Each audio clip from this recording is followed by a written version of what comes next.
जय हिंद दोस्तों, आज के इस इम्पॉर्टेंट लेक्चर में हम सभी डिस्कस करेंगे अंतिम 12 महीने के करंट अफेयर्स को, क्योंकि आने वाले समय में एसएससी, रेलवे, बैंकिंग और स्टेट के बहुत सारे एग्जाम होने वाले हैं। तो उनके लिए ये वीडियो काफ़ी यूजफुल है, तो आप इसे लास्ट तक जरूर देखिएगा। लास्ट में आपसे एक क्वेश्चन भी पूछा जाएगा जिसका आंसर कमेंट बॉक्स में बताना है। अगर आप चैनल पर पहली बार आए हैं तो चैनल को सब्सक्राइब जरूर कर लें। तो पहला क्वेश्चन है, संतोष ट्रॉफी 2024-25 का खिताब किसने जीता है? आंसर हो जाएगा पश्चिम बंगाल ने। तो संतोष ट्रॉफी फुटबॉल से संबंधित है, ये याद रखना है आपको। और 2024-25 का टाइटल पश्चिम बंगाल ने जीता था। और 2024-25 का ये जो संस्करण आयोजित किया गया था, यह इसका 78वां संस्करण था। तो फाइनल में पश्चिम बंगाल ने केरल को हरा करके ये ट्रॉफी जीती थी। और पश्चिम बंगाल ने यह अपनी 33वीं संतोष ट्रॉफी जीती थी। संतोष ट्रॉफी फुटबॉल से रिलेटेड है और यह एक राज्य स्तरीय टूर्नामेंट है। 1941 में इसकी शुरुआत हुई थी। अगला क्वेश्चन है, वाव थराद नामक नया जिला किस राज्य में बनेगा? आंसर हो जाएगा गुजरात। तो गुजरात राज्य में एक नया जिला बना है जिसका नाम है वाव थराद। अगला क्वेश्चन है, केंद्र सरकार ने एक राष्ट्र एक सदस्यता योजना की शुरुआत कब से की है? आंसर हो जाएगा 1 जनवरी 2025 से। यानी वन नेशन वन सब्सक्रिप्शन जो योजना है वो केंद्र सरकार ने 1 जनवरी 2025 से शुरू की है। इस योजना में प्रमुख प्रकाशकों की शोध ई पत्रिकाओं तक पहुंच प्रदान करने में मदद मिलेगी। अगला क्वेश्चन है, वर्ष 2024 का मेजर ध्यानचंद खेल रत्न पुरस्कार किसे दिया गया था? आंसर हो जाएगा इसका उपरोक्त सभी, यानी मनु भाकर, डी कुकेश, हरमनप्रीत सिंह और प्रवीण कुमार। तो इन 4 खिलाड़ियों को 2024 का मेजर ध्यानचंद खेल रत्न पुरस्कार प्रदान किया गया था। मेजर ध्यानचंद खेल रत्न पुरस्कार भारत का सर्वोच्च खेल पुरस्कार है, जिसकी शुरुआत 1991-92 में हुई थी। जब इसकी शुरुआत हुई थी तब इसे राजीव गांधी खेल रत्न पुरस्कार बोला जाता था, लेकिन अब इसे मेजर ध्यानचंद खेल रत्न पुरस्कार बोला जाता है। इसके अंतर्गत 25 लाख रुपए की राशि दी जाती है। देखिए, 2024 के जो विजेता हैं उनमें जो मनु भाकर हैं वो शूटर हैं, D Gukesh world chess champion है और हरमनप्रीत सिंह हॉकी टीम के कप्तान, और प्रवीण कुमार की बात करें तो ये पैरा एथलीट प्लेयर हैं। तो इन चारों को 2024 का मेजर ध्यानचंद खेल रत्न पुरस्कार प्रदान किया गया था। अगला क्वेश्चन है, 1 जनवरी 2025 से किस देश ने बुर्का पर बैन लागू किया था? आंसर हो जाएगा इसका स्विट्जरलैंड। तो स्विट्जरलैंड में दोस्तों 1 जनवरी 2025 से बुर्का पर बैन लागू किया। नेक्स्ट क्वेश्चन है, विश्व ब्रेल दिवस कब मनाया जाता है? आंसर हो जाएगा इसका 4 जनवरी को। तो हर साल 4 जनवरी को विश्व ब्रेल दिवस मनाया जाता है। तो ये दिवस ब्रेल लिपि के आविष्कारक लुई ब्रेल के जन्म दिवस पर मनाया जाता है। लुई ब्रेल का जन्म 4 जनवरी 1809 को फ्रांस के कुप्रे में हुआ था। और दोस्तों, ब्रेल लिपि ऐसे लोग इस्तेमाल करते हैं जो देख नहीं सकते हैं, तो ब्रेल लिपि को छूकर पढ़ा जाता है। जनवरी माह के जो प्रमुख दिवस हैं उनको एक बार रिवाइज कर लेते हैं, अलग से नहीं पढ़ते हैं हम, यहीं पर उनको रिवाइज कर लेते हैं जिससे आपका रिवीजन हो जाएगा। तो 1 जनवरी को अंतर्राष्ट्रीय वैश्विक परिवार दिवस, 3 जनवरी को सावित्रीबाई फुले का जन्म दिवस मनाया जाता है, 4 जनवरी को विश्व ब्रेल दिवस, 6 जनवरी को विश्व युद्ध अनाथ दिवस, 11 जनवरी को राष्ट्रीय मानव तस्करी जागरूकता दिवस, 12 जनवरी को युवा दिवस, 15 जनवरी को भारतीय सेना दिवस, 17 जनवरी को गुरु गोविंद सिंह जी की जयंती, 21 जनवरी को त्रिपुरा, मणिपुर और मेघालय का स्थापना दिवस, 23 जनवरी को पराक्रम दिवस मनाया जाता है नेताजी सुभाष चंद्र बोस जी के जन्म दिवस पर, 24 जनवरी को राष्ट्रीय बालिका दिवस, 25 जनवरी को नेशनल आयरिश कॉफी डे, 26 जनवरी को गणतंत्र दिवस और 28 जनवरी को लाला लाजपत राय जी की जयंती, 29 जनवरी को लूनर न्यू ईयर, 30 जनवरी को शहीद दिवस और 31 जनवरी को नेशनल हॉट चॉकलेट डे मनाया जाता है। नेक्स्ट क्वेश्चन है, भारतीय रेलवे का 69वां मंडल कौन होगा? आंसर हो जाएगा जम्मू डिवीजन।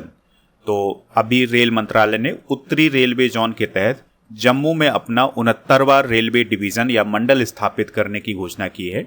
इसे मौजूदा फिरोजपुर डिवीजन को पुनर्गठित करके बनाया जाएगा और यह 742.1 किलोमीटर नेटवर्क का मैनेजमेंट करेगा और आपको याद रखना है कि अमेरिका, चाइना और रूस के बाद भारत में दुनिया का चौथा सबसे बड़ा रेल नेटवर्क। नेक्स्ट क्वेश्चन है, वार्डर गावस्कर ट्रॉफी 2025 को किसने जीता था? आंसर हो जाएगा इसका ऑस्ट्रेलिया ने। देखिए, वार्डर गावस्कर ट्रॉफी जो है ये टेस्ट क्रिकेट की एक ट्रॉफी है जो कि भारत और ऑस्ट्रेलिया के बीच आयोजित की जाती है। तो 2025 में इसको ऑस्ट्रेलिया ने जीता था। तो 5 टेस्ट इसके अंतर्गत खेले गए थे, जिसमें 3 टेस्ट ऑस्ट्रेलिया ने और 1 टेस्ट भारत ने जीता था। इस ट्रॉफी का नाम ऑस्ट्रेलिया के क्रिकेटर एलन वार्डर और भारत के सुनील गावस्कर के नाम पर रखा गया है। इसकी शुरुआत 1996-97 में हुई थी। अगला क्वेश्चन है, डॉक्टर राजगोपाला चिदम्बरम का निधन हो गया है, वह कौन थे? आंसर हो जाएगा साइंटिस्ट। तो भारत के प्रसिद्ध साइंटिस्ट थे डॉक्टर राजगोपाला चिदम्बरम, तो उनका हाल ही में निधन हुआ है। तो 1974 की न्यूक्लियर टेस्टिंग टीम में डॉक्टर राजगोपाला ने अहम भूमिका निभाई थी और 1998 में जो पोखरण परमाणु टेस्ट 2 हुआ था उसमें उन्होंने टीम को लीड भी किया था। तो ये भारत के प्रसिद्ध साइंटिस्ट थे, तो उनका हाल ही में निधन हुआ है। अगला क्वेश्चन है, 82वें गोल्डन ग्लोब अवार्ड 2025 में बेस्ट फिल्म ड्रामा का अवार्ड किसे मिला है?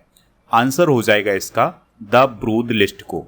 तो द ब्रूद लिस्ट फिल्म को 82वें गोल्डन ग्लोब्स अवार्ड 2025 में बेस्ट फिल्म ड्रामा का अवार्ड मिला था। गोल्डन ग्लोब पुरस्कार अंतर्राष्ट्रीय फिल्म और टेलीविजन दोनों में उत्कृष्टता के लिए दिए जाते हैं। यह पुरस्कार हर साल अमेरिका में प्रदान किए जाते हैं। 1944 में इनकी शुरुआत हुई थी और यह पुरस्कार गोल्डन ग्लोब फाउंडेशन के द्वारा प्रदान किए जाते हैं। इसके अलावा एक और बात याद रखनी है कि 2025 में गोल्डन ग्लोब अवार्ड में बेस्ट टेलीविजन सीरीज ड्रामा का अवार्ड शोगुन को मिला था। नेक्स्ट क्वेश्चन है, US presidential medal of freedom award से सम्मानित होने वाले पहले पुरुष फुटबॉल खिलाड़ी कौन है? आंसर हो जाएगा लियोनेल मेसी। तो अर्जेंटीना के फुटबॉलर हैं मेसी। तो इन्हें अमेरिका का जो सर्वोच्च नागरिक सम्मान है जिसे US presidential medal of freedom award बोला जाता है, तो ये प्रदान किया गया था। अगला क्वेश्चन है, ब्रिक्स में कौन सा देश शामिल हुआ है? यानी 2025 में कौन सा देश ब्रिक्स में शामिल हुआ है? आंसर हो जाएगा इंडोनेशिया। तो दोस्तों, इंडोनेशिया जो है वो ब्रिक्स का 10वां सदस्य बना है 2025 में। इससे पहले 1 जनवरी 2024 को इजिप्ट, इथियोपिया, ईरान और यूएई इसके मेंबर बने थे। आपको याद रखना है कि ब्रिक्स की स्थापना 2006 में हुई थी और इसका पहला सम्मेलन 2009 में हुआ था।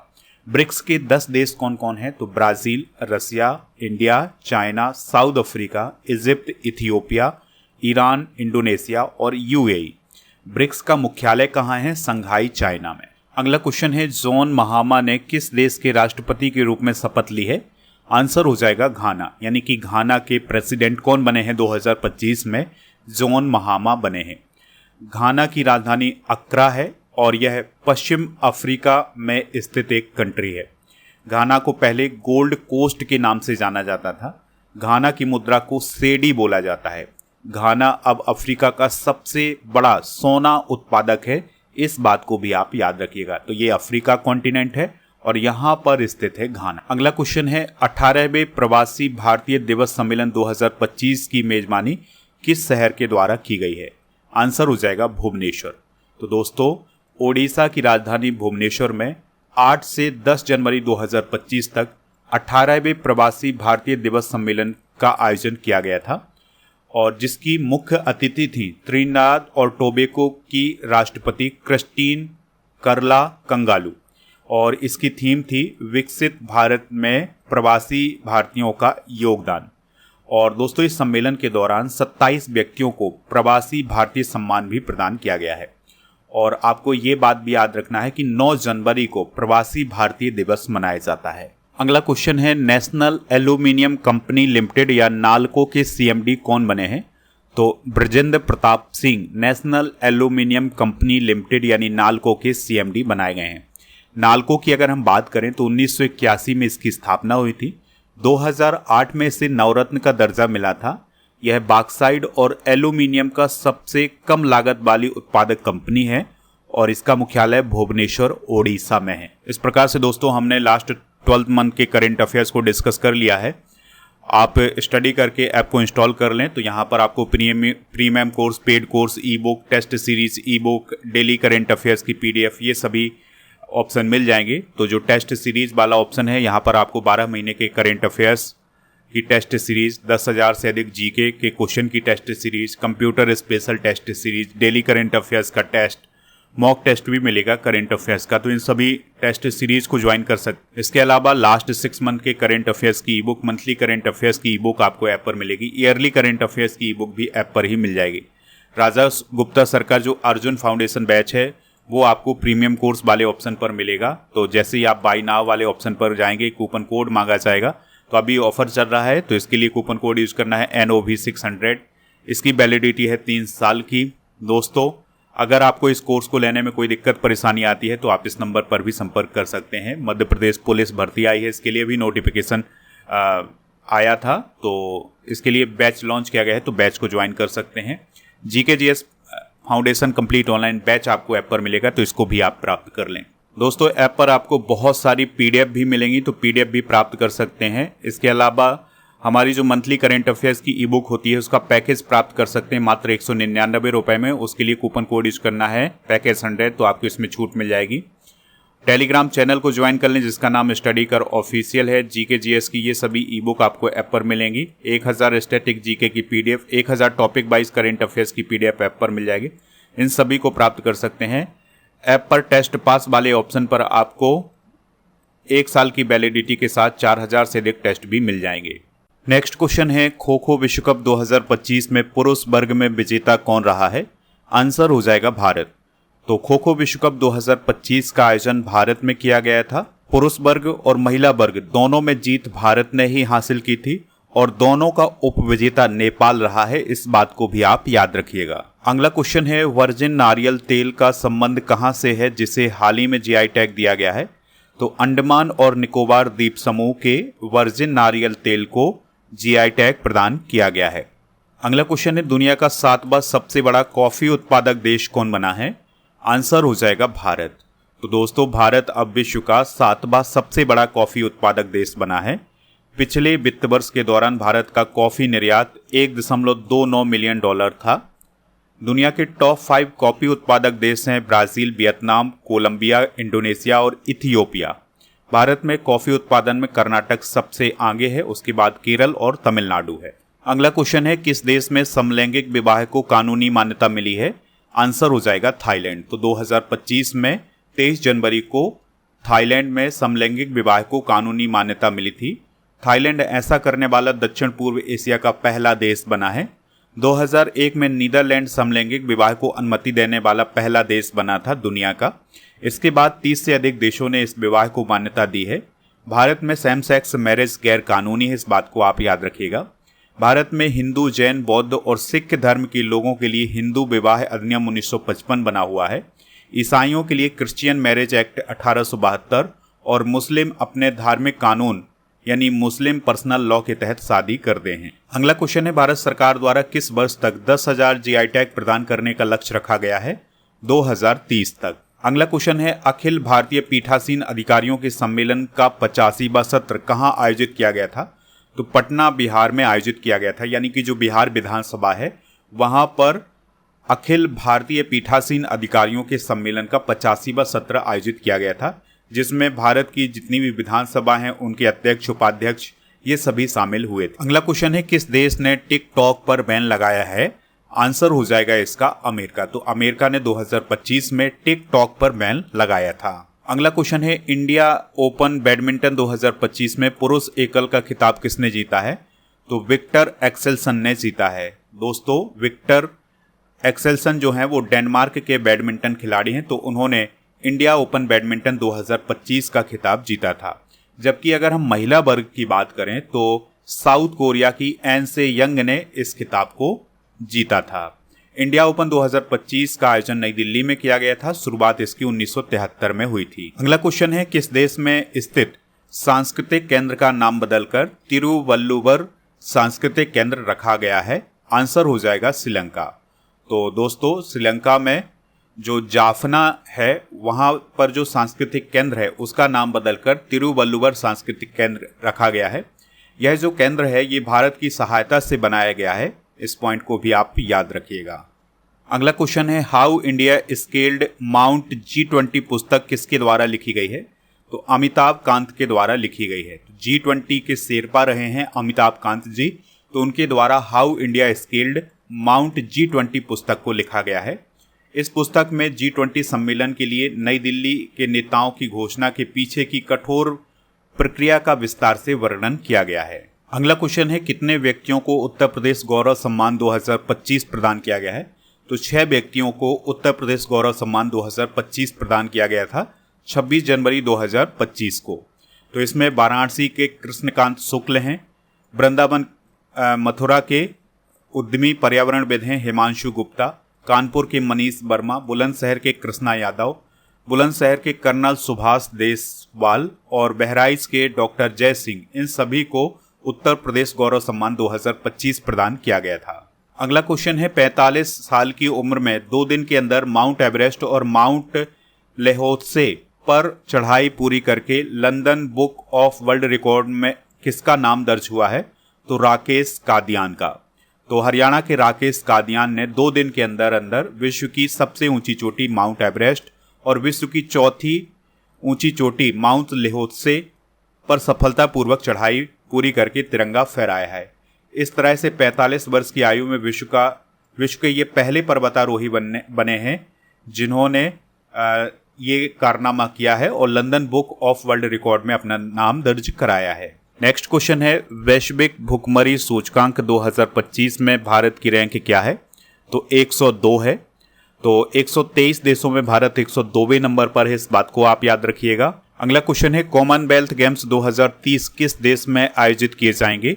तो ये भारत में आयोजित किए जाएंगे और अहमदाबाद में आयोजित किए जाएंगे, इस बात को भी आप याद रखिएगा। अगला क्वेश्चन है निम्न में से किसे भारत का पहला अत्यंत गरीबी मुक्त राज्य घोषित किया गया है? आंसर हो जाएगा इसका केरल को। अगला क्वेश्चन है इच्छा मृत्यु को वैध बनाने वाला पहला लैटिन अमेरिकी देश कौन बना है?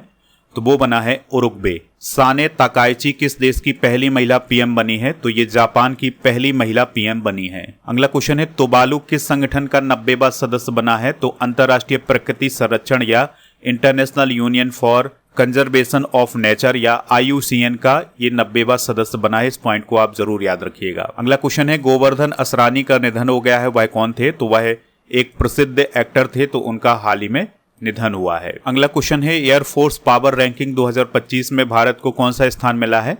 तो भारत को 3रा स्थान मिला है। ठीक है, तो world directory of modern military aircraft के द्वारा एक ताज़ा रिपोर्ट जारी की गई है जिसमें अब दुनिया की 3री सबसे ताकतवर एयरफोर्स भारतीय वायुसेना बन गई है। पहले नंबर पर अमेरिका, दूसरे नंबर पर रूस है और चौथे नंबर पर चाइना है।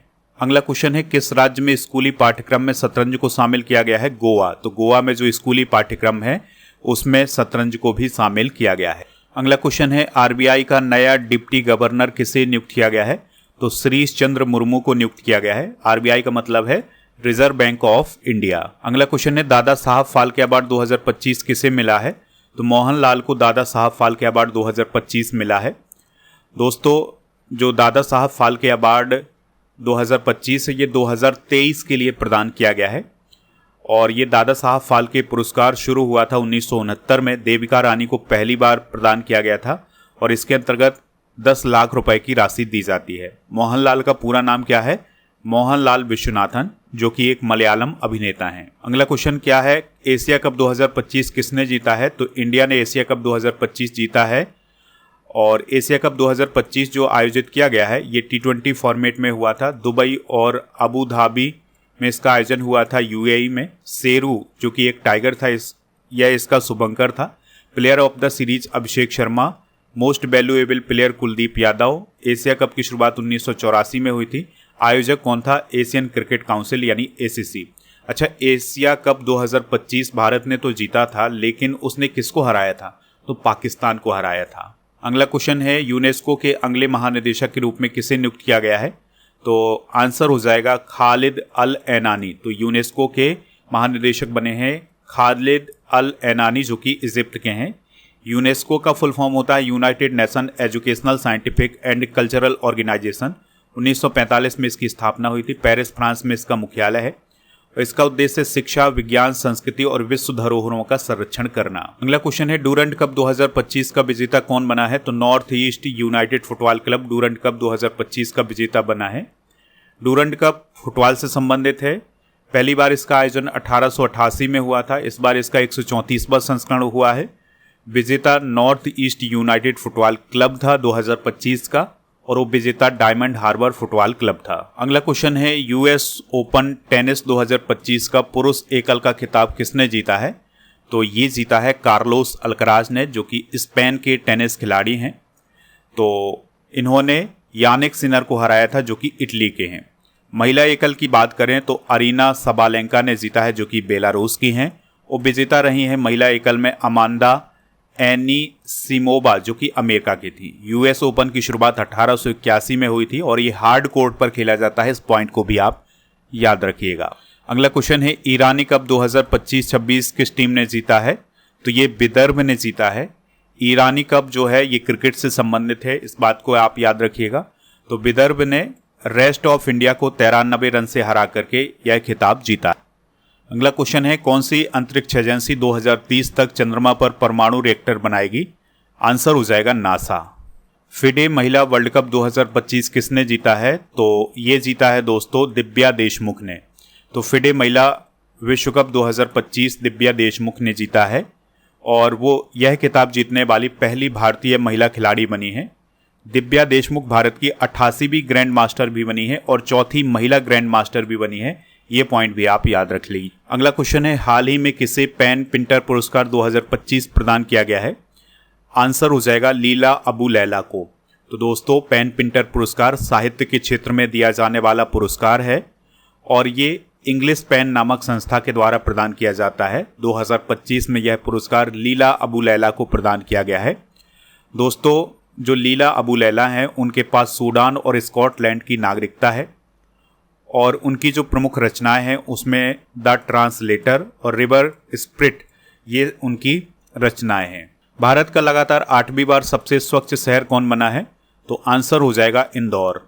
तो दोस्तों 10 लाख से अधिक जनसंख्या वाले शहरों में स्वच्छता के मामले में पहले स्थान पर इंदौर, दूसरे पर सूरत, तीसरे स्थान पर नवी मुंबई है। 3 से 10 लाख की जनसंख्या की अगर हम बात करें तो नोएडा पहले, चंडीगढ़ दूसरे और मैसूर तीसरे नंबर पर है। अगला क्वेश्चन है यूलिया स्विरिडेंको किस देश की नई पीएम बनी है? तो यह यूक्रेन की नई पीएम बनी है। अगला क्वेश्चन है भारतीय नौसेना की पहली महिला फाइटर पायलट कौन बनी है? आस्था पूनिया। नेक्स्ट क्वेश्चन है भारत का पहला सफेद बाघ प्रजनन केंद्र कहाँ खोला जाएगा?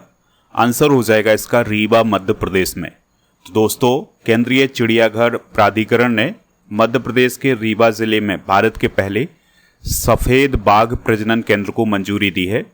दोस्तों इसे गोविंदगढ़ में स्थापित किया जाएगा, यानी कि रीवा में गोविंदगढ़ में सफेद बाघ प्रजनन केंद्र स्थापित किया जाएगा। अगला क्वेश्चन है 38वां सूरजकुंड अंतर्राष्ट्रीय शिल्प मेला 2025 कहाँ आयोजित किया गया है? तो यह फरीदाबाद हरियाणा में आयोजित किया गया है। दोस्तों हर साल इसका आयोजन फरीदाबाद हरियाणा में ही किया जाता है और इस साल यानी 2025 में इसका आयोजन 7 से 23 फरवरी के बीच में हुआ था। थीम स्टेट कौन था? ओडिशा और मध्य प्रदेश। इसमें शामिल होने वाले देश कौन कौन थे? बिम्स्टेक देश, जिसमें बांग्लादेश, भूटान, भारत, नेपाल, श्रीलंका, म्यांमार और थाईलैंड शामिल थे। सूरजकुंड अंतर्राष्ट्रीय शिल्प मेला एशिया का सबसे बड़ा शिल्प मेला है। 1987 से ये आयोजित किया जा रहा है। अगला क्वेश्चन है विश्व स्वास्थ्य संगठन यानी WHO से कौन सा देश अलग हो गया है? तो 2025 में अर्जेंटीना WHO से अलग हो गया है। अगला क्वेश्चन है मिसेज वर्ल्ड जीतने वाली पहली अश्वेत महिला कौन बनी है? तो आंसर हो जाएगा सेगो गेले। तो सेगो गेले जो है वो मिसेज वर्ल्ड जीतने वाली पहली अश्वेत महिला बनी है और आपको याद रखना है कि वह साउथ अफ्रीका की हैं। मिसेज वर्ल्ड प्रतियोगिता विवाहित महिलाओं के लिए आयोजित की जाने वाली एक सौंदर्य प्रतियोगिता है। श्रीलंका की रोजी सेनानायके पहली मिसेज वर्ल्ड थी। भारत की तरफ से अब तक 2 मिसेज वर्ल्ड बनी हैं, जिसमें पहला नाम है सरगम कौशल का, जो कि 2022 में बनी थी, और दूसरा नाम है अदिति गोवित्रीकर का, जो कि 2001 में बनी थी। अगला क्वेश्चन है हाल ही में किस राज्य को नक्सल मुक्त घोषित किया गया है? तो आंसर हो जाएगा कर्नाटक को। ठीक है, तो कर्नाटक को हाल ही में नक्सल फ्री स्टेट घोषित किया गया है। अगला क्वेश्चन है 38वें राष्ट्रीय खेलों में पुरुष कबड्डी में गोल्ड मेडल किसने जीता था? तो ये जीता था उत्तर प्रदेश ने। तो 38वें राष्ट्रीय खेलों में पुरुष कबड्डी फाइनल में उत्तर प्रदेश ने चंडीगढ़ को हरा करके गोल्ड मेडल हासिल किया था। उत्तर प्रदेश की टीम के कप्तान कौन थे? अर्जुन देसवाल। इस पॉइंट को आप याद रखिएगा।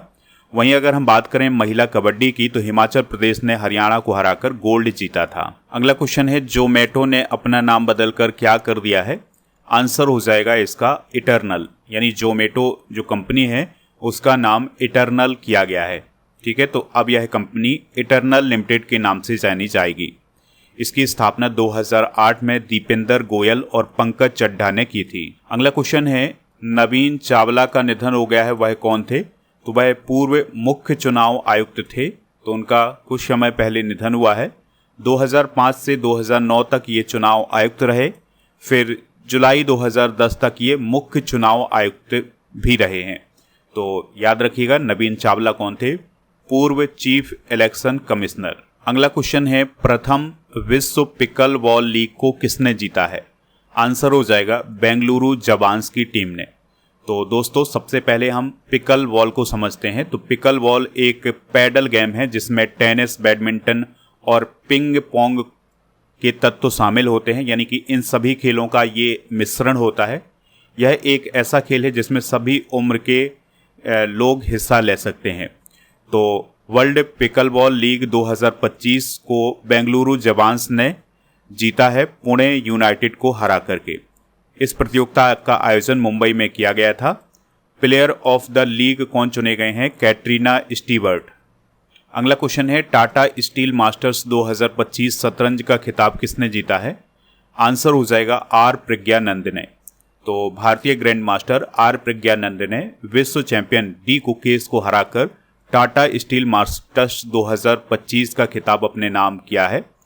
और दोस्तों यह प्रतियोगिता नीदरलैंड में आयोजित की गई थी, इस बात को भी आप याद रखिएगा।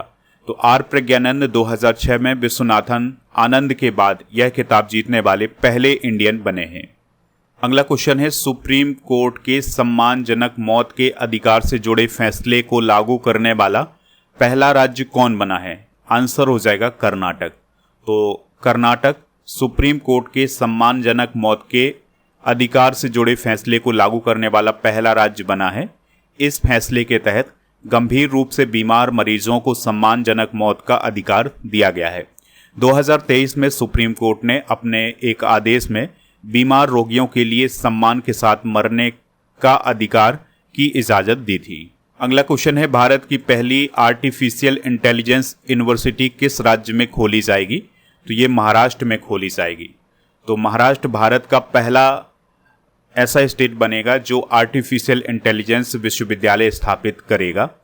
और दोस्तों ये जो विश्वविद्यालय स्थापित किया जाएगा इसमें IIT Mumbai, IIM Mumbai, Google India, Mahindra group ये सभी शामिल किए जाएंगे। अगला क्वेश्चन है सख्त ईर्ष्या अपराध कानून किस देश ने लागू किया है? आंसर हो जाएगा ऑस्ट्रेलिया। तो दोस्तों ऑस्ट्रेलिया ने हेट क्राइम को रोकने के लिए काफ़ी सख्त कानून लागू किए हैं। इसमें आतंकवादी गतिविधियों और हेट सिंबल दिखाने पर सजा का प्रावधान किया गया है। अगला क्वेश्चन है मवेशियों की नस्ल सुधारने के लिए लिंग भेद प्रयोगशाला कहाँ स्थापित की गई है? तो हिसार हरियाणा में स्थापित की गई है। तो हरियाणा के सीएम नायब सिंह सैनी ने हिसार में शुक्राणु उत्पादन केंद्र में लिंग भेद प्रयोगशाला की स्थापना को मंजूरी दी है। यह प्रयोगशाला हरियाणा राज्य में पशुओं की नस्ल सुधारने में महत्वपूर्ण भूमिका निभाएगी। दोस्तों प्रयोगशाला राष्ट्रीय डेयरी विकास बोर्ड के द्वारा स्थापित की जा रही है, इस बात को भी आप याद रखिएगा। अगला क्वेश्चन है hearts and heroes lives that saved us पुस्तक का विमोचन किसने किया है? उमर अब्दुल्ला ने किया है। इस पुस्तक के लेखक कौन है? कुलभूषण कुमार। ठीक है, पुस्तक में प्रेम, दया और दृढ़ संकल्प की शक्ति पर जोर दिया गया है। इस पॉइंट को जरूर नोट करें। अगला क्वेश्चन है पीएम मोदी ने सोनमर्ग सुरंग का उद्घाटन कहाँ किया है? आंसर हो जाएगा इसका जम्मू कश्मीर में। तो जम्मू कश्मीर में पीएम मोदी जी के द्वारा सोनमर्ग सुरंग का उद्घाटन किया गया है। यह सुरंग 2700 करोड़ रुपए की लागत से बनी है। यह सुरंग जहां पर बनाई गई है वहां की आकृति जेड की तरह है, इसलिए इसे जेड मोड सुरंग भी कहा जाता है। 6.5 किलोमीटर की इसकी लंबाई है और यह सुरंग गगनगीर से सोनमर्ग तक जाती है। तो ये सारी इंपॉर्टेंट फैक्ट आप नोट कर। अगला क्वेश्चन है, किस देश ने हिंदी में पहला सर्टिफिकेट कोर्स शुरू किया है? आंसर हो जाएगा श्रीलंका। तो दोस्तों, श्रीलंका ने हिंदी शिक्षा को बढ़ावा देने के लिए अपने देश में हिंदी में पहला सर्टिफिकेट कोर्स शुरू किया है। और ये जो कोर्स शुरू किया गया है ये श्रीलंका ओपन यूनिवर्सिटी के द्वारा शुरू किया गया है और इसमें सहयोग कर रहा है स्वामी विवेकानंद सांस्कृतिक केंद्र, जो कि कोलंबो श्रीलंका में स्थित है। अगला क्वेश्चन है, जोरान मिलिनोविच किस देश के राष्ट्रपति बने हैं? तो क्रोएशिया देश के नए राष्ट्रपति जोरान मिलिनोविच बने हैं। अगला क्वेश्चन है, पूर्वी भारत की पहली खगोलीय वेधशाला किस राज्य में स्थापित की गई है? तो ये पश्चिम बंगाल में स्थापित की गई है। तो पश्चिम बंगाल के पुरुलिया जिले में पूर्वी भारत की पहली और देश की 6वीं खगोलीय वेधशाला का उद्घाटन किया गया है। इसका नाम सत्येंद्र नाथ बोस के नाम पर रखा गया है। यह वेधशाला केंद्रीय विज्ञान एवं प्रौद्योगिकी मंत्रालय के द्वारा स्थापित की गई है। यह वेधशाला लद्दाख, नैनीताल उत्तराखंड, माउंट आबू राजस्थान, पुणे में गुरबानी हिल्स और तमिलनाडु में कबलूर के बाद भारत की 6वीं वेधशाला है। अगला क्वेश्चन है, प्यूमा इंडिया की ब्रांड एम्बेसडर कौन बनी है? तो पीवी सिंधु को प्यूमा इंडिया का ब्रांड एम्बेसडर बनाया गया है। अगला क्वेश्चन है, सिंगापुर ने मानद नागरिक पुरस्कार से किस भारतीय को सम्मानित किया है? आंसर हो जाएगा तरुण दास को। तो दोस्तों, सिंगापुर ने भारतीय उद्योग परिसंघ के पूर्व प्रमुख तरुण दास को मानद नागरिक पुरस्कार से सम्मानित किया है। यह पुरस्कार उन व्यक्तियों को दिया जाता है जिन्होंने व्यवसाय, विज्ञान और प्रौद्योगिकी, शिक्षा, स्वास्थ्य, कला और संस्कृति और सामुदायिक सेवा जैसे क्षेत्रों में महत्वपूर्ण योगदान दिया होता है। इससे पहले यह सम्मान रतन टाटा जी को भी मिल चुका है। अगला क्वेश्चन है, भारतीय क्रिकेट कंट्रोल बोर्ड यानी बीसीसीआई ने किसे लोकपाल नियुक्त किया है? अगला क्वेश्चन है, भारतीय क्रिकेट कंट्रोल बोर्ड यानी बीसीसीआई ने किसे लोकपाल नियुक्त किया है? तो अरुण मिश्रा लोकपाल बने हैं बीसीसीआई के। आपको याद रखना है कि अरुण मिश्रा जी एनएचआरसी के अध्यक्ष के रूप में भी काम कर चुके हैं। बीसीसीआई के लोकपाल का काम उच्च सरकारी पदों पर आसीन लोगों के भ्रष्टाचार की शिकायतों को सुनना और उस पर कार्रवाई करना है।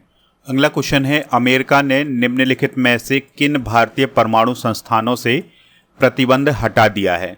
तो दोस्तों, अमेरिका ने भाभा परमाणु अनुसंधान केंद्र, इंदिरा गांधी परमाणु अनुसंधान केंद्र और इंडियन रेयर अर्थ, इन सभी से प्रतिबंध हटा दिया है। तो इस क्वेश्चन का राइट आंसर हो जाएगा उपरोक्त सभी। अगला क्वेश्चन है, युद्ध क्षेत्र पर्यटन को बढ़ावा देने के लिए भारत सरकार ने कौन सा ऐप लॉन्च किया है? तो भारत रणभूमि दर्शन ऐप लॉन्च किया गया है। इसकी लॉन्चिंग रक्षा मंत्री राजनाथ सिंह जी के द्वारा की गई थी और अब इस ऐप के माध्यम से 1962, 1971, 1999 और 2020 के गलवान संघर्ष और सियाचिन बेस कैंप के संघर्षों तक लोग जा सकते हैं। पर्यटन के रूप में उसका इस्तेमाल किया जा सकता है। अगला क्वेश्चन है, 2026 में संसदों के अध्यक्षों और पीठासीन अधिकारियों के 28वें सम्मेलन की मेजबानी कौन सा देश करेगा? आंसर हो जाएगा भारत। तो दोस्तों, लोकसभा अध्यक्ष ओम बिरला जी ने कुछ समय पहले ये बताया है कि भारत 2026 में संसदों के अध्यक्षों और पीठासीन अधिकारियों के 28वें सम्मेलन की मेजबानी करेगा। इस सम्मेलन में संसदीय प्रक्रियाओं में आर्टिफिशियल इंटेलिजेंस और सोशल मीडिया पर ध्यान केंद्रित किया जाएगा। भारत चौथी बार इस बैठक की मेजबानी कर रहा है। इससे पहले 1970, 71, 1986 और 2010 में भी ये बैठक भारत में आयोजित हो चुकी है। अगला क्वेश्चन है, एआई से बनी भारत की पहली हिंदी सिंगर और मॉडल कौन बनी है? तो आंसर हो जाएगा माया। तो दोस्तों, एआई से बनी भारत की पहली हिंदी सिंगर और मॉडल का नाम माया है। माया को पूरी तरह से आधुनिक एआई टूल्स के रूप में बनाया गया है। अगला क्वेश्चन है, मध्य प्रदेश के किस जिले के आदिवासियों के साथ मिलकर कोरकू भाषा के 500 शब्दों वाला एक शब्दकोश तैयार किया गया है? आंसर हो जाएगा खंडवा। तो दोस्तों, मध्य प्रदेश के खंडवा जिले में आदिवासियों के साथ स्पंदन समाज सेवा समिति ने कोरकू भाषा की 500 शब्दों वाला एक शब्दकोश तैयार किया है। कोरकू भाषा की अगर हम बात करें तो ये ऑस्ट्रो एशियाटिक मूल की भाषा है। यह झारखंड कि मुंडारी भाषा के लगभग समानार्थी है और आपको याद रखना है कि इस भाषा का विस्तार मध्य प्रदेश और महाराष्ट्र के कुछ क्षेत्रों में है और इसकी जो लिपि है वो देवनागरी है। इस पॉइंट को भी आप नोट करें। अगला क्वेश्चन है, मकर बिलक्कू महोत्सव का आयोजन किस राज्य में किया गया है? तो केरल राज्य में यह महोत्सव आयोजित किया गया है। तो केरल के सबरीमाला मंदिर में मकर बिलक्कू महोत्सव का आयोजन किया गया है। मकर बिलक्कू भगवान अयप्पा के भक्तों के लिए एक विशेष दिन होता है। इस पर्व में भाग लेने से पहले भक्त 41 दिनों तक कठोर व्रत का पालन कर। अगला क्वेश्चन है, भारत की किस कंपनी ने भार्गवास्त्र हथियार प्रणाली विकसित की है? आंसर हो जाएगा EEL ने। तो दोस्तों, स्वदेशी रूप से विकसित माइक्रो मिसाइल सिस्टम भार्गवास्त्र का सफलतापूर्वक परीक्षण हाल ही में किया गया है। दोस्तों, ये जो सूक्ष्म मिसाइल प्रणाली है, इसको झुंड ड्रोन हमले के खतरे का मुकाबला करने के लिए विकसित किया गया है। यानी कि अगर झुंड में ड्रोन हमला किया जाता है तो ऐसे हमलों से ये भार्गवास्त्र जो माइक्रो मिसाइल सिस्टम है ये काम करेगा, उनके हमले को रोकेगा। दोस्तों, भार्गवास्त्र माइक्रो मिसाइल सिस्टम को इकोनॉमिक एक्सप्लोसिव्स लिमिटेड कंपनी के द्वारा डेवलप किया गया है। अगला क्वेश्चन है, भारतीय महिला क्रिकेट टीम ने किस टीम के खिलाफ अपना सर्वोच्च वनडे स्कोर बनाया है? तो ये आयरलैंड के खिलाफ बनाया है। तो भारत की महिला टीम ने आयरलैंड के खिलाफ 435 रन बनाए थे 5 विकेट खोकर के, जो भारतीय महिला क्रिकेट टीम का सर्वोच्च वनडे स्कोर है। यह किसी भी भारतीय टीम पुरुष या महिला द्वारा बनाया गया सर्वोच्च वनडे स्कोर है। इस पॉइंट को आप याद रखिएगा। भारतीय पुरुष क्रिकेट टीम ने 2011 में वेस्ट इंडीज के खिलाफ 418 रन बनाए थे और महिलाओं ने 435 रन बनाए हैं आयरलैंड के खिलाफ। अगर हम महिला वनडे में सर्वोच्च स्कोर के रिकॉर्ड की बात करें तो वो न्यूजीलैंड के पास है, जिसने 491 रन बनाए थे आयरलैंड के खिलाफ। फिर दूसरा रिकॉर्ड भी न्यूजीलैंड के पास है, जिसने 455 रन बनाए थे पाकिस्तान के खिलाफ। अगला क्वेश्चन है, सबसे अधिक ग्रैंड स्लैम मैच खेलने वाले टेनिस खिलाड़ी कौन बने हैं? तो नोवाक जोकोविच बने हैं, जो कि सर्बिया के टेनिस खिलाड़ी हैं। अगला क्वेश्चन है, किस स्पेस कंपनी ने न्यू ग्लेन रॉकेट को सफलतापूर्वक लॉन्च किया है? आंसर हो जाएगा ब्लू ओरिजन।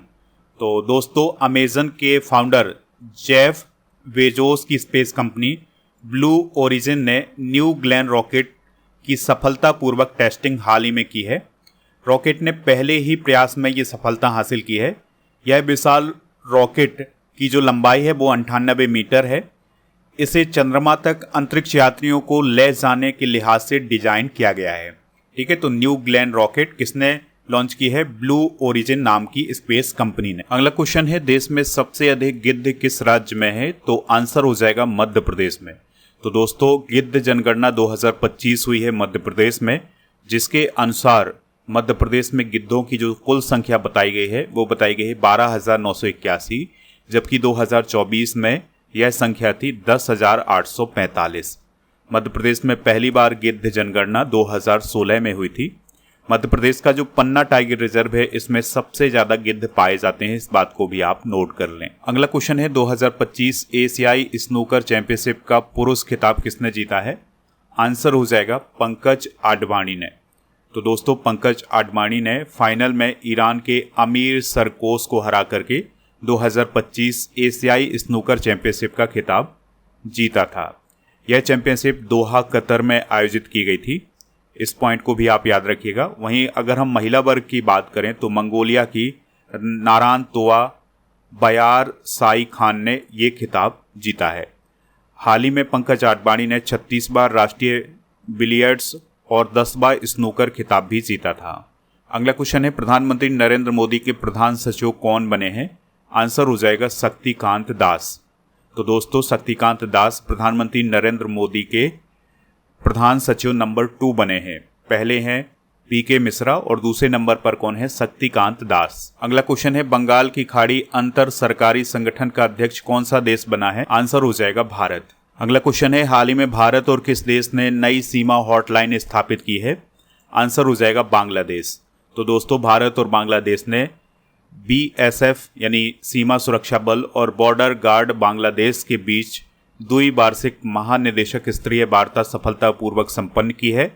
इस बैठक में सीमा सुरक्षा को मजबूत करने और नई संचार व्यवस्था स्थापित करने के लिए महत्वपूर्ण समझौते किए गए हैं। तो भारत और बांग्लादेश ने 99 नए स्थान को सीमा बाड़ निर्माण के लिए चिन्हित किया है, यानी कि 99 ऐसे स्थान चिन्हित किए हैं जहां पर सीमा बाड़ का निर्माण किया जाएगा। अगला क्वेश्चन है, किस राज्य सरकार ने सभी स्कूलों में तेलुगु को अनिवार्य विषय के रूप में शामिल किया है? आंसर हो जाएगा तेलंगाना। नेक्स्ट क्वेश्चन है, किस देश में HKU5CoV2 वायरस पाया गया था, जो कि काफी चर्चा में था दोस्तों। यह कोरोना जैसा ही वायरस था, तो ये चाइना में पाया गया था। अगला क्वेश्चन है, किस देश के वैज्ञानिकों ने चंद्रमा के दक्षिणी ध्रुव का पहला विस्तृत भूवैज्ञानिक मानचित्र तैयार किया है? आंसर हो जाएगा इंडिया। तो भारतीय वैज्ञानिकों ने चंद्रयान 3 मिशन के डेटा का उपयोग करके चंद्रमा का जो साउथ पोल है उसका एक विस्तृत भूवैज्ञानिक मानचित्र तैयार किया है। इससे आने वाले समय में और भी प्रयोग किए जा सकते हैं और चंद्रमा की और भी जानकारी प्राप्त की जा सकती है। अगला क्वेश्चन है, हाल ही में किस देश ने ब्लू वीजा पेश किया है? आंसर हो जाएगा इसका UAE। तो यूनाइटेड अरब अमीरात ने 2025 में ब्लू वीजा प्रणाली का पहला चरण पेश किया था। ब्लू वीजा पर्यावरणीय स्थिरता में योगदान देने वाले व्यक्तियों को 10 साल की रेजिडेंसी प्रदान करता है। अगला क्वेश्चन है, सैन्य अभ्यास जल थल रक्षा 2025 का आयोजन कहाँ हुआ था? तो बेत द्वारका गुजरात में इसका आयोजन हुआ था। तो भारतीय सेना ने भारतीय तटरक्षक बल और मरीन पुलिस के साथ मिलकर के गुजरात के बेत द्वारका में बड़े पैमाने पर एक सैन्य अभ्यास आयोजित किया था, जिसका नाम था जल थल रक्षा 2025, जिसका उद्देश्य था द्वीप सुरक्षा को मजबूत करना और अवैध अतिक्रमण को रोकना। नेक्स्ट क्वेश्चन है, ICC महिला वनडे वर्ल्ड कप 2025 किसने जीता है? तो इंडिया ने जीता है। तो दोस्तों, ICC महिला वनडे वर्ल्ड कप 2025 का ये जो आयोजन था, यह इसका 13वां संस्करण था। 30 सितंबर से 2 नवंबर तक इसका आयोजन हुआ है भारत और श्रीलंका में। गुवाहाटी, इंदौर, विशाखापत्तनम, कोलंबो और कैंडी में इसके मुकाबले आयोजित किए गए थे। इसमें Bharat, Australia, England, south Africa, New Zealand, Sri Lanka, Bangladesh और पाकिस्तान की टीम शामिल हुई थी। और जो उद्घाटन मैच हुआ था, यानी पहला मैच हुआ था, ये भारत और श्रीलंका के बीच हुआ था। फाइनल मुकाबला भारत और साउथ अफ्रीका के बीच हुआ था, जिसमें भारत ने साउथ अफ्रीका को 52 रन से हराया था। दोस्तों, आपको याद रखना है कि फाइनल मुकाबला DY पाटिल स्टेडियम नवी मुंबई में हुआ था। भारत ने पहली बार महिला क्रिकेट विश्व कप जीता है। आपको याद रखना है कि फाइनल की सर्वश्रेष्ठ खिलाड़ी यानी कि प्लेयर ऑफ द फाइनल कौन रही हैं? Shafali Verma. Player of the tournament Deepti Sharma रही हैं। सबसे अधिक रन लॉरा बोलवार्ट ने बनाए थे, जो कि साउथ अफ्रीका की हैं। इन्होंने 571 रन बनाए हैं। दूसरी सर्वोच्च स्कोरर रही हैं स्मृति मंधाना, इन्होंने 434 रन बनाए हैं। सबसे अधिक विकेट दीप्ति शर्मा ने लिए हैं। सबसे बड़ा व्यक्तिगत स्कोर लॉरा बोलवार्ट ने बनाया था 169 रन का इंग्लैंड के खिलाफ। भारत की कप्तान हरमनप्रीत कौर, साउथ अफ्रीका की कप्तान लॉरा बोलवार्ट थी। दोस्तों, एक रिकॉर्ड बना है कि भारत ने सेमीफाइनल में ऑस्ट्रेलिया के खिलाफ 339 रन का सफल रन चेज किया था, जो कि महिला वनडे इतिहास का सबसे बड़ा सफल रन चेज है। अगला क्वेश्चन है, यूनेस्को के क्रिएटिव सिटी ऑफ गैस्ट्रोनॉमी के लिए किस शहर को नॉमिनेट किया गया है? आंसर हो जाएगा लखनऊ को। तो दोस्तों, लखनऊ को यूनेस्को के क्रिएटिव सिटी ऑफ गैस्ट्रोनॉमी के लिए भारत की ओर से नॉमिनेट किया गया है। तो लखनऊ का जो अवधी व्यंजन परंपरा है और समृद्ध पाक विरासत है, उसको वैश्विक स्तर पर पहचान मिली है। अगर लखनऊ को यह मान्यता मिलती है तो यह हैदराबाद के बाद भारत का दूसरा ऐसा शहर होगा जिससे ये सम्मान मिला है। अगला क्वेश्चन है, नोबेल शांति पुरस्कार 2025 किसे मिला है? तो मारिया मचाडो को मिला है। ये वेनेजुएला की हैं। साहित्य का नोबेल पुरस्कार लास्टेलो क्रास्नाहोरकायु मिला है, ये हंगरी के हैं। केमिस्ट्री का सुसुमो कितागाबा जो कि जापान के, रिचर्ड रॉबसन जो कि ऑस्ट्रेलिया के, ओमर यागी जो कि अमेरिका के हैं। फिजिक्स का अमेरिका के 3 वैज्ञानिकों को मिला है, जॉन क्लार्क, मिशेल डेबोरेट और जॉन मार्टिनेस। चिकित्सा का मिला है मैरी ब्रंको, ये अमेरिका के, फ्रेड रैम्सडेल ये अमेरिका के, और सिमोन साकागुची ये जापान की। अर्थशास्त्र का नोबेल पुरस्कार जोएल मोकेर ये अमेरिका के, पीटर हॉविट ये अमेरिका के, और फिलिप एगियन ये यूके के थे। तो ये नोबेल पुरस्कार आप नोट जरूर करें। दोस्तों, आपके लिए एक क्वेश्चन है जिसका आंसर कमेंट बॉक्स में बताना है। क्वेश्चन क्या है? किस राज्य में स्कूली पाठ्यक्रम में शतरंज को शामिल किया गया है? जो भी इसका राइट आंसर हो कमेंट बॉक्स में जरूर बताएं।